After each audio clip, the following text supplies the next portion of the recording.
उत्तर दिलं तेही बघूयात। आणि आम्ही जे निवडणूक आयोगावरती बोलतोय, निवडणूक आयोगाला ह्या याद्या सुधारा म्हणून सांगतोय, मला समजत नाही सत्ताधारी पक्षाचे लोक का चिडतायत।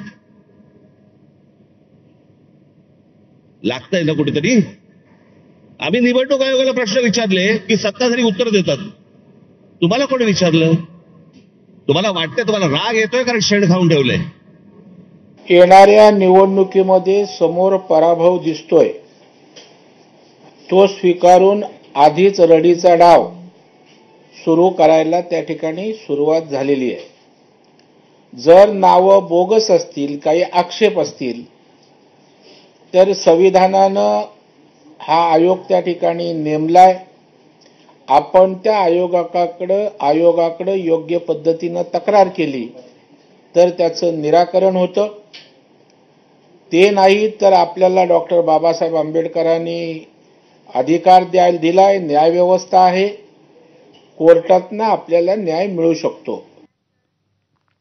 मतदार याद्यांमधल्या घोळावरून राज्यामधील विरोधक आता एकवटलेत। बोगस मतदारांविषयी पुरावे देऊनही निवडणूक आयोग काही कारवाई करत नसल्यामुळे विरोधकांनी आता मोर्चाची हाक दिली आहे। आज सेना भवनामध्ये सर्वपक्षीय विरोधी नेत्यांची एक पत्रकार परिषद पार पडली आणि यावेळेला निवडणूक आयोगाच्या विरोधामध्ये 1 नोव्हेंबरला रस्त्यावरती उतरणार असल्याचा इशाराच या सगळ्या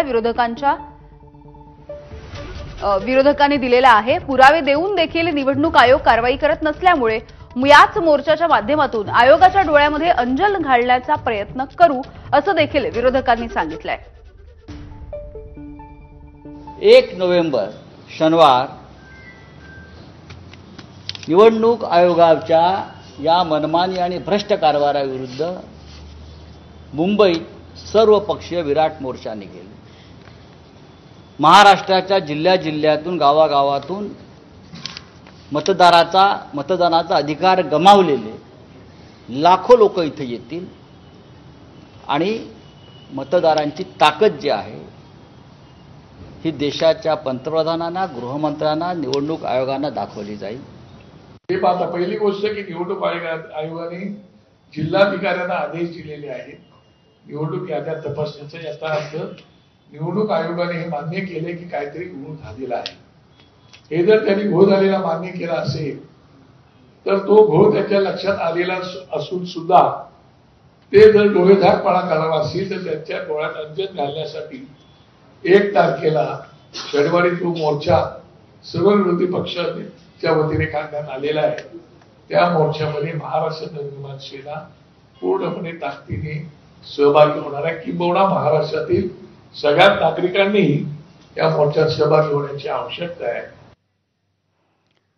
तर विरोधकांच्या मोर्चावरती भाजपचे नेते प्रवीण दरेकर यांनी टीका केली आहे।